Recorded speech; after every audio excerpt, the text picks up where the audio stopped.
हो, म्हणजे एकीकडे त्यांच्याबद्दल चुकीचं बोलायचं आणि दुसरीकडे तुम्ही राहुलजींना जीवे मारण्याची धमकी द्यायची. राहुलजींना हात तर लावून बघा, मग बघा काय होतंय. अजिबात सहन केलं जाणार नाही. राहुलजींच्या जीवाला जर काही झालं तर जे सत्तेमध्ये आहेत ते जबाबदार राहतील, असं मी ठामपणे बोलते.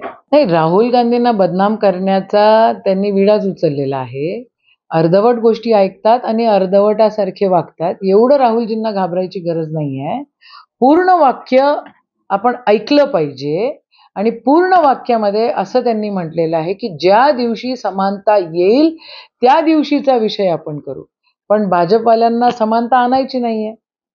मग या सगळ्या गोष्टी करण्याचा उगाच कशासाठी? मागच्या वेळेला असं स्टेटमेंट काहीतरी केलं होतं, आलूचं आणि सोन्याचं. तेही पूर्ण वाक्य सांगितलेलं नाही. आजही पूर्ण वाक्य सांगत नाहीये.